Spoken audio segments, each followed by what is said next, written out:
Όχι, είχο ψαλτές και είχο γραμματικός, τι εσύ?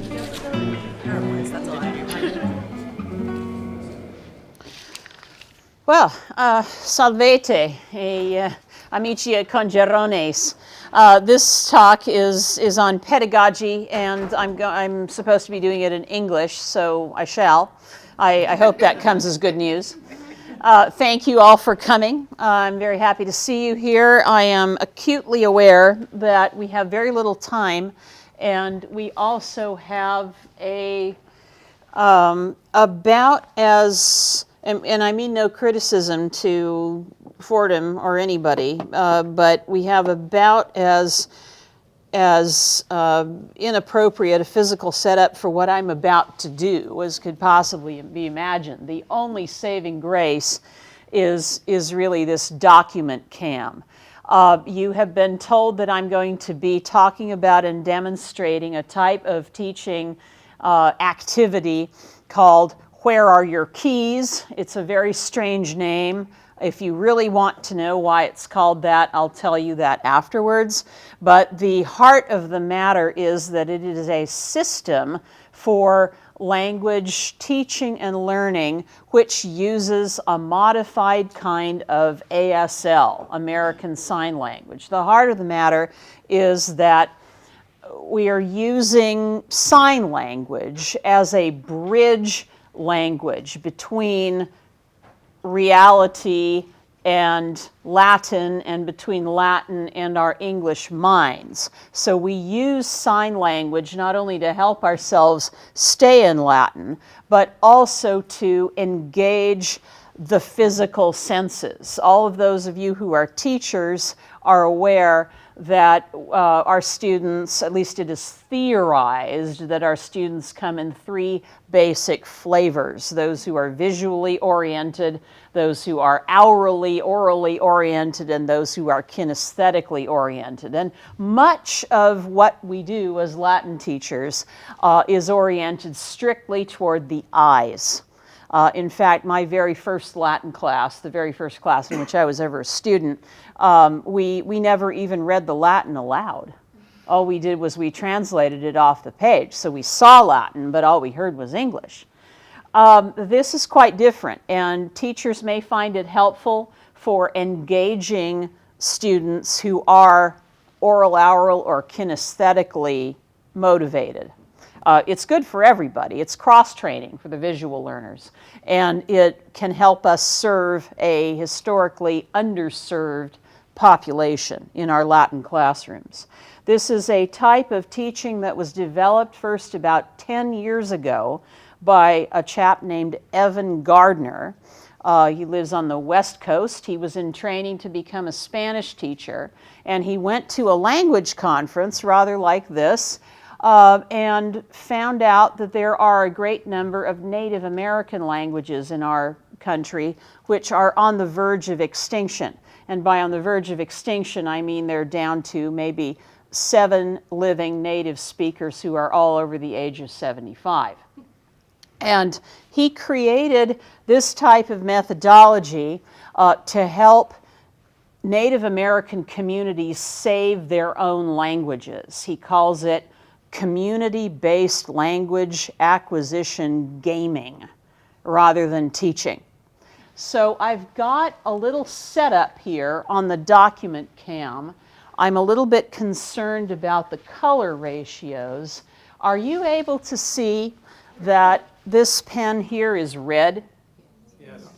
And that this pen here is black? Yes. And that this pen here is green? Sort of. Not really. Okay. Well, you can, wait a minute, is it better, should I use a blue pen? Yes. Okay, all right, good. All right, this is a very important, again, I'm not going to spend lots of time right now explaining it. I want to show you what this looks like in action, and then once I've done that, we will talk about it as much as time will permit, which won't be very much at all. So I crave your indulgence while I deal with you as I would deal with my students. I am about to present to you a lesson that I actually will be doing in my own classroom next week. It's on volo malo and nolo. That's what I'm going to try to teach here. What you will be doing is what almost all of my students all of my students in the classroom will be doing, which is imitating me, both in what I say and in what I do physically. So first we begin with what's called the setup. We create a little scenario, and we're trying to do two things. We're trying to make the meaning of what's going on clear without explaining it in English. And then we are also going to try to limit the amount of information we present, because the more information we present at once, the greater the likelihood that students will miss the most important parts. So if you've got a bullseye right in front of you that's 3 feet wide, the probability that you're going to hit it is pretty great if there's nothing else there. So, all right, ecce. All right. Calamus, go ahead and do this with me. Calamus niger, or niger if you prefer. I use church pronunciation. So, calamus niger.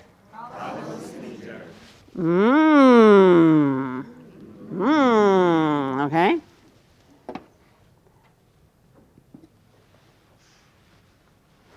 Calamus ruber. Calamus. Does that help?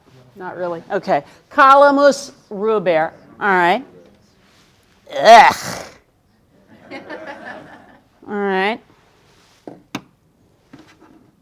Et calamus venetus. Venetus.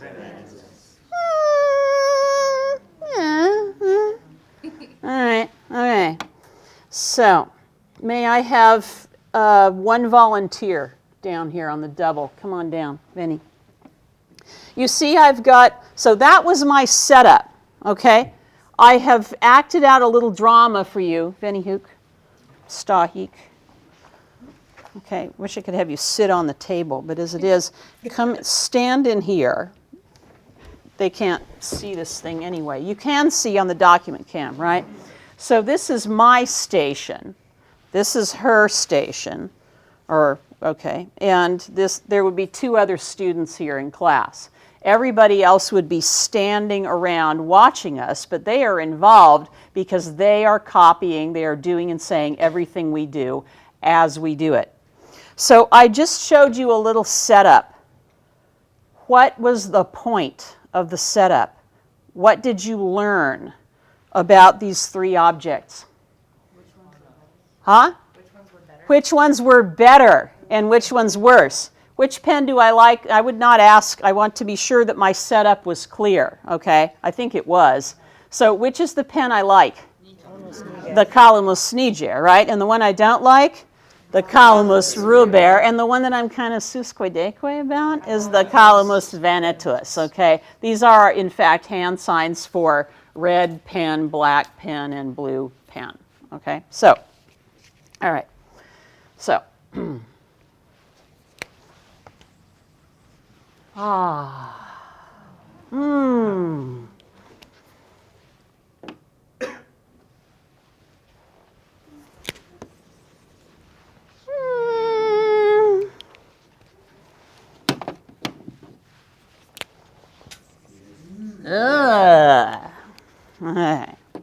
All right, so here we go. Again, just copy everything I say and do, and then you're going to get to do it, and I'll follow you. So, calamo nigro scribere volo. Calamo nigro scribere volo. Bene. Here, you try that, and I'll follow you. Calamo nigro scribere volo. Bene. All right, so we go around to student 2, student 3, and then we come back. Calamo rubro scribere nolo. Iterum. Calamo rubro scribere nolo. Okay, so calamo negro scribere volo. Calamo rubro scribere nolo. All right. Calamo veneto scribere malo quam calamo rubro. Okay. Technique, start over. Let's do it again. Calamo negro scribere volo. All right.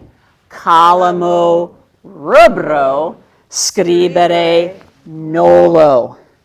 Calamo veneto scribere malo quam calamo rubro. Okay? All right. So I would have her do that again and go around the circle. Repetitio mater studiorum. Non This whole technique is based on repeat, repeat, repeat, repeat, repeat. And it basically, for the power of the group, we humans have an instinctive need to do what people around us are doing. And I have seen this happen with my students, that even the less motivated ones, when everybody else in the room is doing this, they can't help themselves. They just start doing it.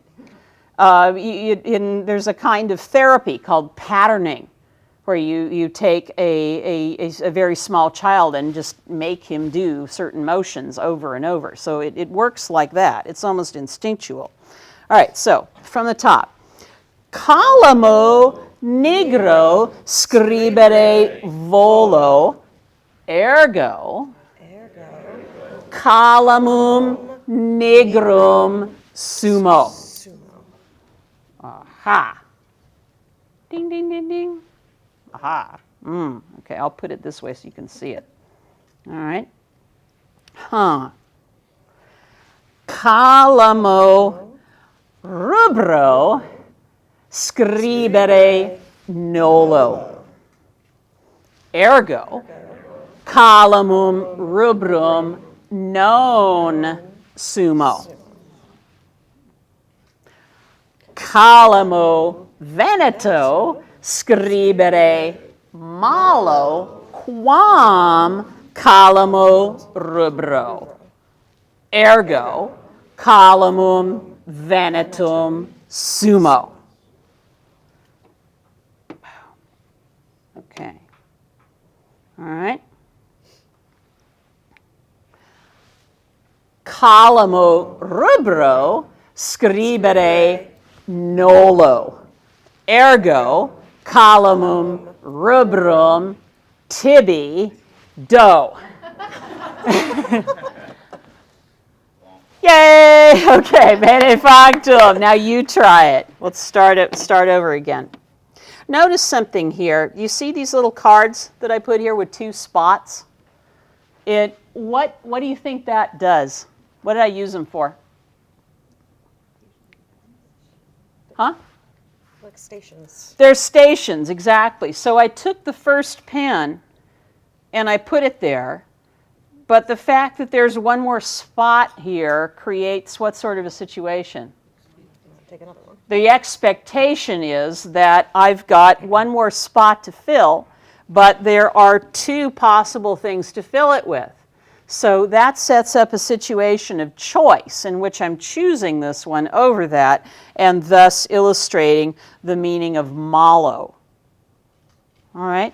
So that's really the whole thing. Let's try this whole thing from the top, and then I'll stop and we'll talk about it for a minute. Everybody with me?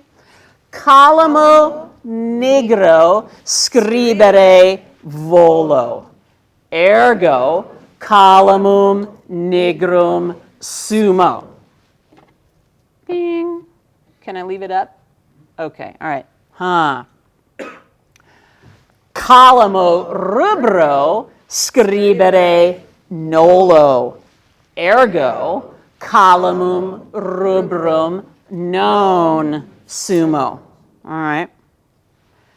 Calamo veneto scribere malo quam calamo rubro.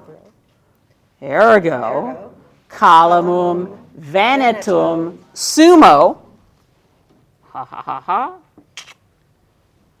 et calamum rubrum tibi do.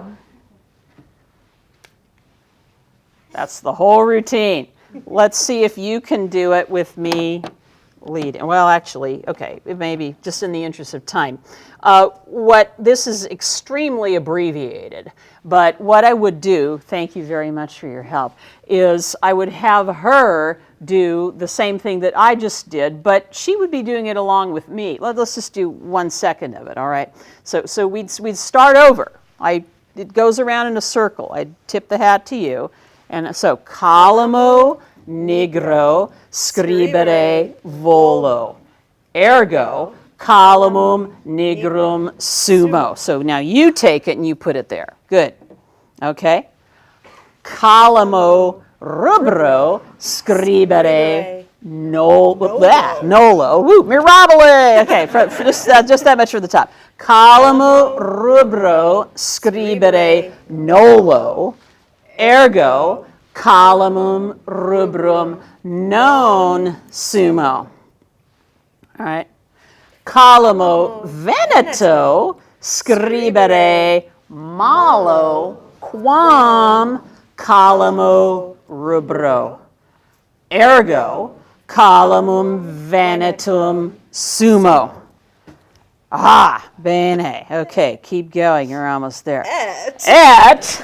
Nice. Calamo rubro. Yeah, all right. Calamum rubrum tibi do. Okay. All right. Ha ha. Bene. Pulcre. All right. So by the time we've gone, thank you so much. Gracias moltas. So by the time we have gone around the circle, we've done this, not only, we practiced this with different students leading at least 4 times. And usually that's really all it takes to get a point across. But the system's a bit more complex than that. What you're seeing here on the document cam is, would be typical of what you would see on a low table in the middle of the classroom.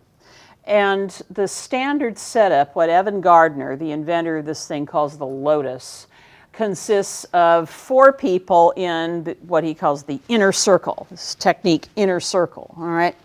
And standing in a circle or sitting in a circle immediately outside those people are people whom he calls angels. And this is technique angel.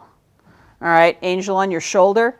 And the pointing is to point to the person who is being assisted. So if you're down here in the inner circle playing with the teacher leading, and I'm standing to one side, but I'm in your line of sight, I am doing all of this too, right along with the people here. And if you're here and you get stuck and you don't know what to do, all you have to do is look up at your angel and do what he or she is doing. And angels similarly also have people standing around to whom they can look for help, because the 3rd circle of the class is outside the inner circle and the angels, students standing around or even sitting on bar stools in a ring, and they are called the lunatic fringe.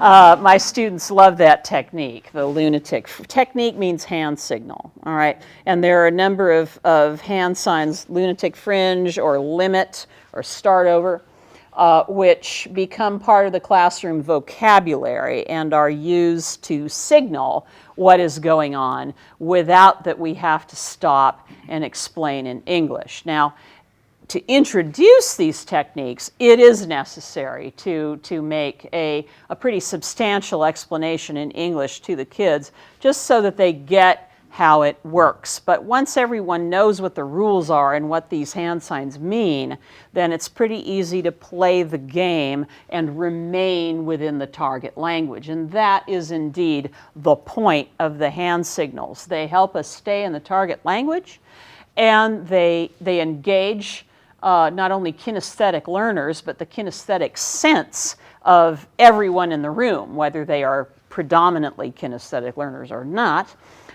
And they simply do what's called boosting the signal. They amplify the importance and the attention getting and the attention keeping capacity of the Latin that's going on. What we have here is called, again, a setup. This is a technique. A setup is simply a physical situation which is used to illustrate the language content that is being presented. And you will recall that at the beginning of this half hour, I went through a little bit of a teatrino here with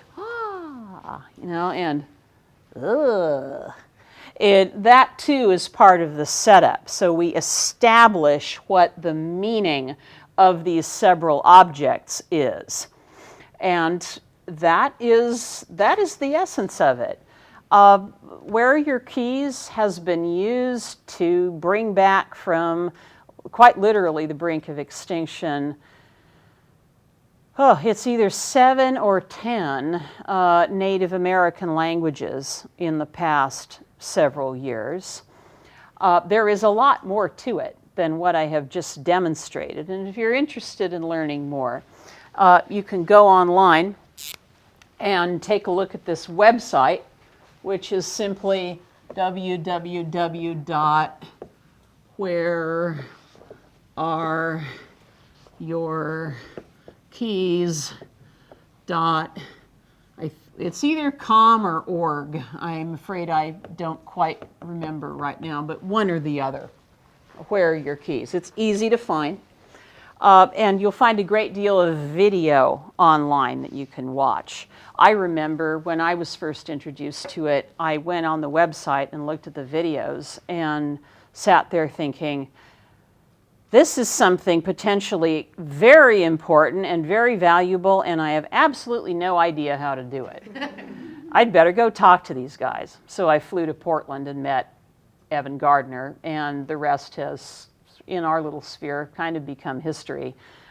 Salvi, the organization that I represent, has now, has these 4 years been running annual summer pedagogy workshops. It's called Pedagogy Rusticatio. And 2 years ago, Evan Gardner was our primary presenter, and about 28 Latin teachers spent 5 days in one house in West Virginia doing nothing but practicing how to do this for different lessons and just talking about pedagogy and how this can fit in to the overall gamut of things that we do in our classrooms to help our students learn Latin.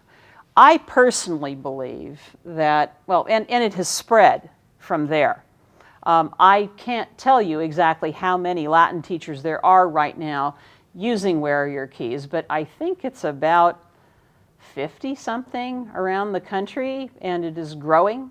This was only 2 years ago that we did the workshop. I think it has the potential to be the most important innovation in language pedagogy since the invention of TPRS by Blaine Ray in the mid-1980s. And for that reason, I commend it to you for your further exploration. Thank you very much for your attention. Yeah. What would you do next?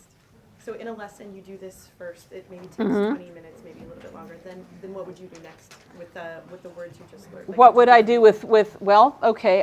The question is simply, when I present this lesson next week in my actual class, what am I going to do from there? If you need to leave, you can get up and go. Just because I'm answering a question doesn't mean you have to stay.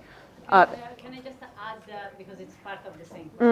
Yeah. Like in the college today, when you teach Llewellyn or Romano, you have to have done the whole conjugation of the three. At Right. the end of the hour. Yeah, okay. Well,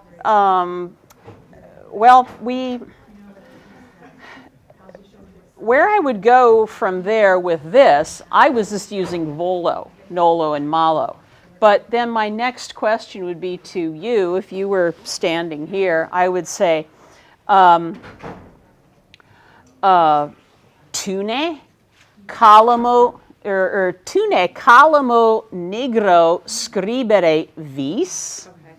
And then the student can respond, calamo, negro, scribere, volo, and then they have to ask the person next to them and use that second person form. So we can easily, in the course of a few minutes, not 2 minutes, but maybe 10 minutes, progress to something like calamo negro scribere volo et tu, calamo negro scribere vis, said, or like et illa, calamo negro scribere volt. All right. So it's easy by building questions into the scenario to bring the other persons of the conjugation into the equation. And there are also other things that you can hook onto that. You can say, calamo negro scribere volo quia calami nigri mihi placent. You can get placet and displicet in there too. Yes, did you have a question? Yeah, are there features of the language that this is especially well suited for?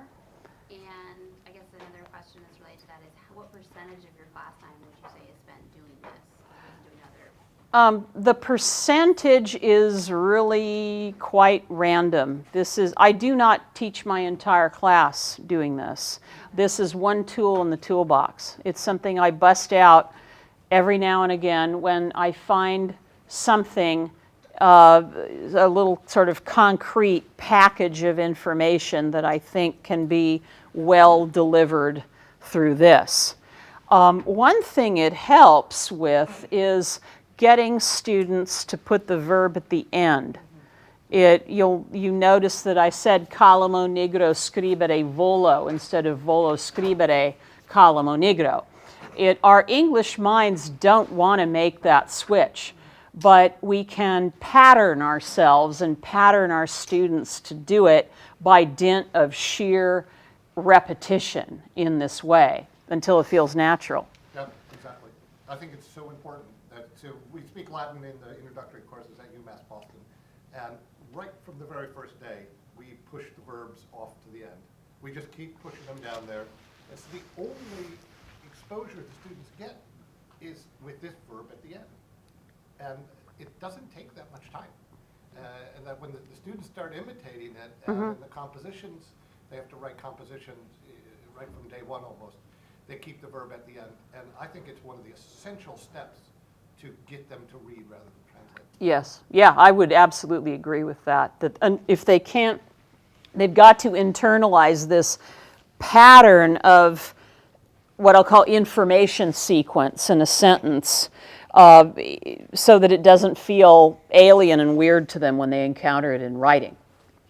Any other questions? Okay, thank you so very much for your attention.